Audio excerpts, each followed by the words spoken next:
어색한 분위기를 풀어주는 하나의 도구가 되기도 하고, 시간이 남을 때는 서로의 MBTI를 이야기를 하면서 서로에 대해 알아가는 그런 어떤 도구가 되어주기도 하기 때문입니다. 여러 가지 MBTI 유형이 있긴 한데요. 많은 유형 중에서 가장 많이 집중하는 부분이 바로 E냐, I냐 하는 부분입니다. 이것이 무엇이냐면 외향적인 성격인지 내향적인 성격인지가 나타나는 그런 부분입니다. 또 다른 하나가 더 있는데 T냐 F냐 하는 부분에도 참 많이 관심을 가집니다. 이것은 다른 것이 아니라 어떻게 판단하는 것인지에 대한 부분인데요. T의 성향을 가진 사람들은 어떤 사건을 마주했을 때 진실과 사실에 관심을 가지고 논리적이고 분석적으로 사건을 바라본다라는 것입니다. 예를 들어서 누군가 나 아파라고 이야기를 한다면 이제 T 성향을 가지신 분들은 얼른 병원 가봐라는 어떤 대답, 어떤 해결책을 제시해 준다라는 거죠. 반대로 이제 F 성향을 가진 사람들에게 어떤 사건을 마주했을 때 이분들은 사람과 사람 사이의 관계에 조금 더 많은 관심을 가지는 분들인데, 똑같이 누군가 아프다고 이야기를 한다면 많이 힘들겠다, 괜찮아 라는 그런 대답이 먼저 나온다라는 것입니다. 그 사람의 아픔을 공감해주고 위로해주는 성향이 나타난다라는 것이죠. 물론 이 성향이 극단적으로 치우쳐 있는 사람은 잘 없습니다. 보통은 거의 반반인데요. 어느 한쪽으로 조금 더 높다 정도인 것이죠. 여러분이라면 어떤 분에게 어려운 일이 생기거나 고민이 생겼을 때 상담을 받고 싶으신가요? 문제 해결책을 제시해 주는 사람, 아니면 나의 힘듦을 알고 위로해 주는 사람. 취향 차이일 수는 있겠지만 어떤 성향을 가진 사람이든 주변에 자신의 고민과 문제를 들어줄 사람이 한 명쯤 있다는 것이 인생을 살아가는데 참 많은 도움이 되는 것 같습니다. 신앙생활도 마찬가지인데요.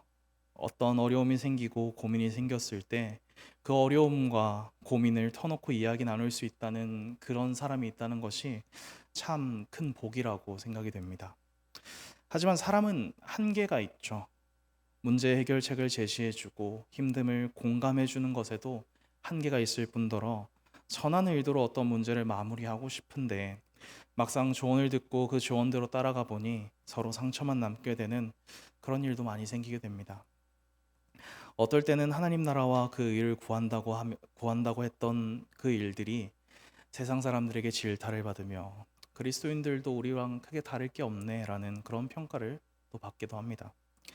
그렇다면 우리가 신앙생활 중 하나님 나라와 그 의를 구하며 살 때 만나는 그 어려움을 해결하기 위해서, 그 문제를 가장 선한 방법으로 해결하기 위해서 우리가 조언을 구하고 도움을 요청해야 하는 분이 누구일까요?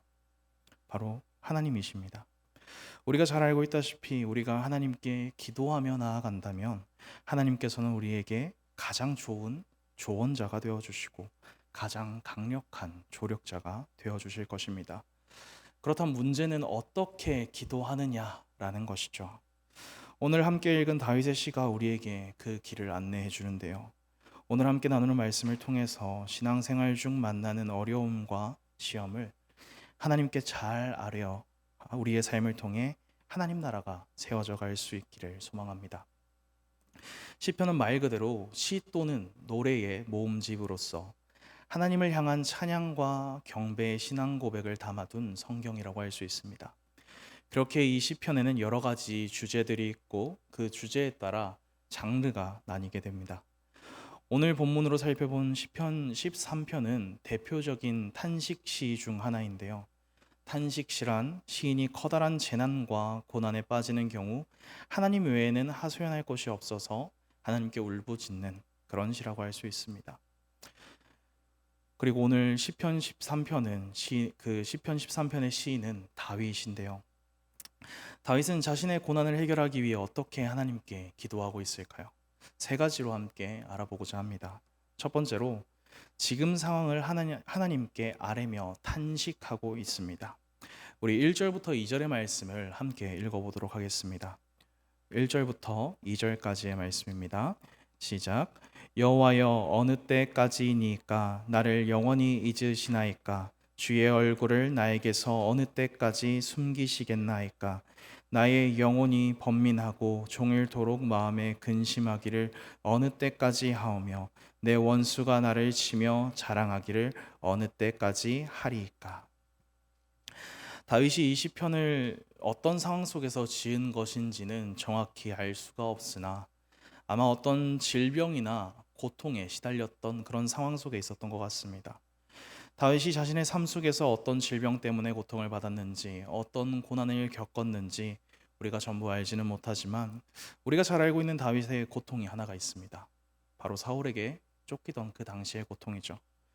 정확히 이 시가 사울에게 쫓기던 당시 다윗이 지은 시라고 말할 수는 없지만 질병으로 고통을 받고 있든 다른 어떤 원수들에 의해서 목숨을 위협받고 있든 다윗은 사울에게 쫓기던 때만큼 목숨의 위협을 받는 상황 속에서 이 시편을 지었다는 것을 뒤에 이어지는 3절의 말씀을 보시면 알 수 있습니다. 그리고 다윗의 상황이 얼마나 심각했으면 다윗의 원수들이 다윗의 상황을 보며 이번에는 반드시 다윗이 망할 것이라고 장담했다라는 것입니다.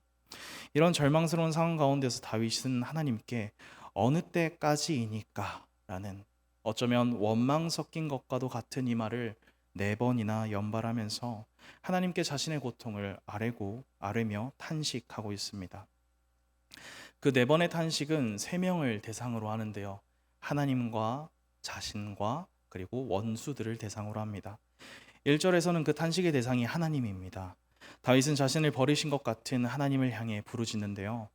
하나님 나라를 위한 고난의 길이 길어짐에도 아무런 응답이 없으셔서 마치 자신을 잊어버리시고 자신을 외면하고 계신 것 같은 하나님에 대한 속상한 그 마음을 가감없이 토로합니다. 또한 2절 앞부분을 보시면 다윗이 자신의 고통을 아뢰는 탄식이 나타나 있는데요.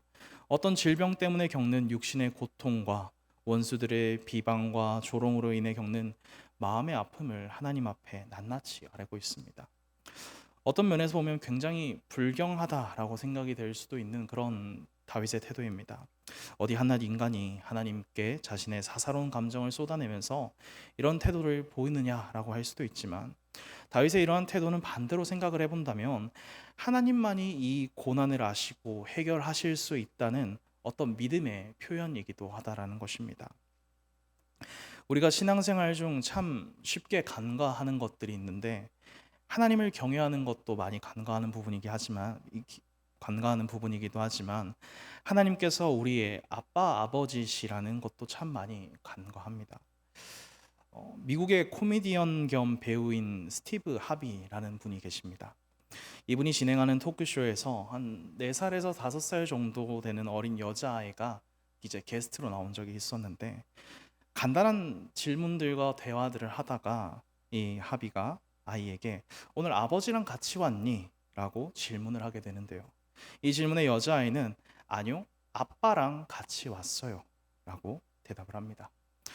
그 말에 스티브 하비는 이제 관중들에게 누구나 아버지는 될 수 있습니다. 그러나 누구나 아빠가 될 수 있는 것은 아닙니다. 왜냐하면 아빠는 그만큼 특별한 관계이기 때문입니다 라고 이야기를 합니다. 저는 이 말이 참 하나님과 우리 관계에 잘 어울리는 그런 말이라는 생각이 들었습니다. 분명 하나님은 우리의 아버지이십니다. 그러나 우리의 아빠이시기도 합니다. 우리와 더욱 친밀한 관계, 더욱 특별한 관계를 맺고 계시는 것이 바로 하나님이시기 때문입니다. 어린아이들을 보면 한 번씩 이런 경우가 있죠. 아빠가 어떻게 나한테 이럴 수가 있어? 서운한 거죠. 아빠는 내 모든 것을 알고 내가 필요한 것, 아픈 것, 힘든 것 그런 모든 상황들을 알고 지키고 보호해 주면서 그 일들을 해결해 줄 줄 알았는데 그렇지 못한 상황을 보면서 서운한 것입니다. 다윗이 그런 마음이지 않았을까요? 이렇게 투정을 부리듯 자신의 힘겨운 상황을 하나님께 탄식해 나가고 있는 것입니다. 다윗과 같이 하나님과 우리 사이에도 이런 거룩한 친밀성이 생기기를 기대합니다. 신앙생활을 하고 하나님 나라를 위해 살아가다 보면 말할 수 없는 고난과 어려움이 우리의 삶을 덮치게 됩니다. 그럴 때 우리는 고통과 하나님 나라를 대적하는 악인들의 교만과 죄악을 하나님만이 이 문제를 해결하실 수 있다는 믿음을 가지고 하나님 앞에 낱낱이 고할 수 있는 우리가 되어야 합니다.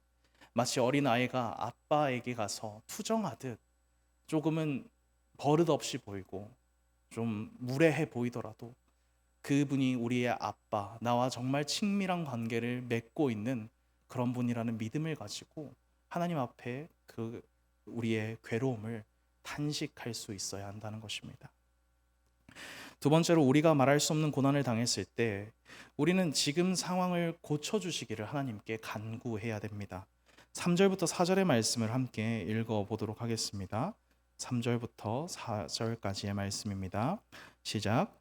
여호와 내 하나님이여, 나를 생각하사 응답하시고 나의 눈을 밝히소서. 두렵건대 내가 사망의 잠을 잘까 하오며, 두렵건대 나의 원수가 이르기를 내가 그를 이겼다 할까 하오며, 내가 흔들릴 때에 나의 대적들이 기뻐할까 하나이다.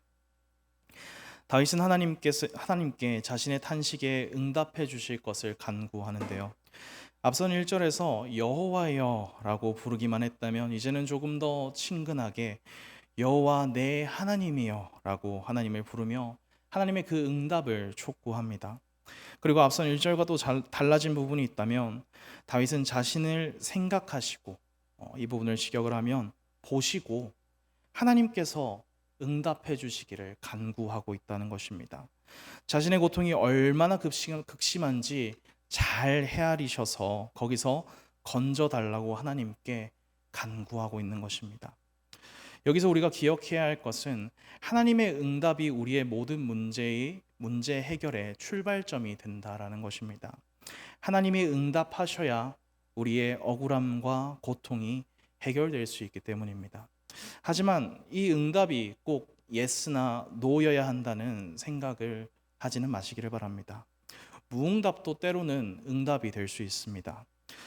아마 오늘 이 자리에 계신 분들 대부분은 이런 경험들이 있으실 것 같습니다. 자녀들이 무언가를 요구했을 때 아무런 대답도 없이 넘어간 경험들이 한 번쯤은 있으시지 않으신가요? 아무 말도 하진 않았지만 그 대답이 예스일 때도 있었고 노일 때도 있었습니다. 다만 대답은 하지 않았지만 자녀들에게 언제 그것을 주면 좋을지, 언제 그것을 더 좋은 것을 주면 좋을지 계속해서 고민하셨을 것입니다.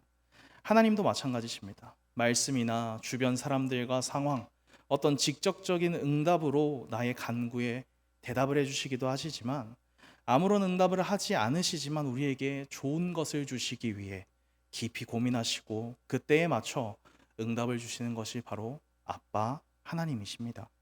그러니 문제의 해결이 하나님의 응답으로부터 시작되는 것은 맞지만 그 응답을 강요하거나 우리가 어떻게 그 응답을 받아낼 수 있다라는 그런 의지를 가지고 하나님께 간구하지는 마시기를 바랍니다. 계속해서 3절과 4절의 말씀을 보면 다윗은 하나님께 나의 눈을 밝히소서라고 계속해서 간구를 하는데요. 이것은 자신의 몸의 치료와 회복을 구하는 기도입니다. 그리고 이 회복의 범위에는 자신의 어떤 마음도 포함되어 있죠. 하나님께서 자신의 마음과 몸을 회복시키셔서 사망의 잠을 자지 않게 해달라는 아주 절박한 기도를 하나님께 드리고 있다는 것입니다. 그리고 4절에서 다윗은 원수들이 다윗을 이겼다고 기고만장해하는 그 상황을 변화시켜 달라는 기도도 함께 하는데요. 원수들의 헛된 기대가 이루어지지 않게 해달라고 하는 간구입니다. 어쩌면 복수를 원하는 그런 간구처럼 보이기도 합니다. 하지만 이것은 다윗이 복수를 원하는 그런 기도가 아니고 하나님 나라를 위한 기도입니다. 왜냐하면 하나님 나라를 위해 의의 길로 나아간 의인이 하나님께 어떤 저주를 받아 고통 속에서 죽으면 의인을 핍박하는 악인들은 자신들의 악을 정당화하고 더 거리낌 없이 죄를 지을 것이기 때문입니다. 따라서 다윗의 상황을 변화시키기를 간구하는 이 기도는 얼핏 보면 그의 유익을 위하는 그런 기도 같지만, 그가 하나님 나라를 위해 살아왔다는 그 전제하에 그의 기도는 하나님 나라를 위한 기도가 되게 되는 것입니다. 고난 가운데 하나님께 간구하는 우리의 기도도 이러한 기도들이 되기를 소망합니다. 우리의 유익을 위한 기도이나 그 기도가 하나님 나라와 그 의를 위한 기도가 되었으면 합니다. 우리의 기도가 이런 기도가 되기 위해서는 우리의 삶 속에서 하나님 나라를 사모하며 그 나라와 그 의를 위해 일하는 하나님의 일꾼이 되어야 할 것입니다. 마지막으로 우리가 말할 수 없는 고난을 당할 때 우리는 하나님의 응답을 신뢰하며 찬양을 올려드릴 수 있어야 합니다. 5절부터 6절의 말씀을 함께 읽어보도록 하겠습니다. 5절부터 6절까지의 말씀입니다. 시작. 나는 오직 주의 사랑을 의지하여 싸우니 나의 마음은 주의 구원을 기뻐하리이다. 내가 여호와를 찬송하리니 이는 주께서 내게 은덕을 베푸심이로다. 자녀가 부모님에게 어떤 문제를 이야기할 때 제일 답답할 때가 언제이십니까?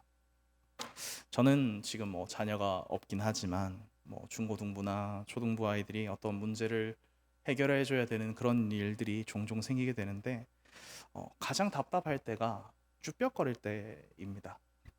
물론 혼날 것을 걱정해서 그런 행동을 하는 것일 때도 있지만 이 문제를 해결하지 못하면 어떡하지? 라는 그 걱정 때문에 쭈뼛거리는 거라면 참 마음이 속상합니다. 아마 하나님 마음도 똑같으시리라 생각합니다. 그래서 다윗은 5절에서 현재 자신의 상황과 반대되는 자신의 확신을 강조하고 있는데요. 지금 자신이 탄식하고 간구하고 있지만 하나님께서는 사랑의 하나님이심을 고백하며 고통 속에서 자신을 구원해 주실 것임을 확신합니다. 다윗이 고백하는 하나님의 그 사랑이 무엇이겠습니까? 지금까지 하나님 나라의 왕으로서 자신과 이스라엘에게 신실하게 보여주신 무한한 은혜와 사랑입니다. 자격 없는 다윗과 이스라엘을 일으키시고 회복시키셔서 지금까지 의로운 백성으로 만들어 오신 하나님의 자비입니다. 이 무한한 사랑에 기대어 다윗은 지금 고난에서도 능히 하나님께서 건져주실 것을 확신하고 있다는 것입니다. 그리고 6절에서는 한 걸음 더 나아가서 구원받은 후에 하나님께 찬양을 드리겠다는 맹세까지 합니다.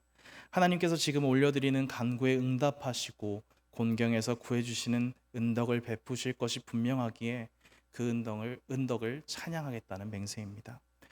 실제로 시편 50편이나 107편을 보시면 하나님께 응답받은 백성들은 성소에 모인 회중들 앞에서 감사제를 드리며 하나님을 찬양했었습니다.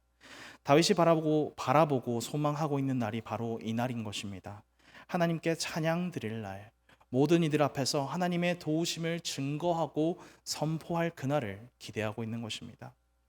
우리의 기도 가운데에도 이런 확신과 기대가 있기를 소망합니다. 십자가 위에서 자신의 생명을 하나님께 맡기셨던 예수님처럼 우리도 고난 속에서 사랑과 구원의 주님을 믿고 기도 가운데 찬양이 넘칠 수 있기를 기대합니다. 오늘은 다윗의 탄식시 시편 13편을 통해 우리가 고난 가운데 어떻게 하나님께 우리의 아픔과 괴로움, 그 억울함을 아뢰어야 하는지를 알아보았습니다. 첫 번째는 탄식함으로 자신의 상황을 하나님께 아뢰어야 하고, 두 번째로는 현재 상황을 바로 잡아 주실 것을 간구해야 하며, 마지막으로는 우리의 기도 가운데 하나님의 응답을 신뢰하며 찬양할 수 있어야 한다는 것입니다. 오늘 살펴본 내용들 중에 중요한 내용들이 참 많이 있습니다. 그러나 우리가 분명히 기억해야 할 한 가지는 하나님을 신뢰해야 한다라는 것입니다. 원망은 누구나 할 수 있습니다. 그러나 원망에서 한 걸음 더 나아가 찬양할 수 있는 것은 믿음을 가진, 하나님께서 반드시 우리를 구원하실 것이라는 그 믿음을 가진 우리밖에 할 수 없는 일입니다. 그러니 아빠 하나님을 신뢰하시고 하나님 나라를 위해 우리의 어려움을 탄식하며 간절히 구할 수 있는 우리 모두가 되기를 간절히 소망합니다. 오늘 이 시간 우리 함께 기도하도록 하겠습니다. 먼저 오늘 말씀을 기억하며 함께 기도하기를 원하는데요.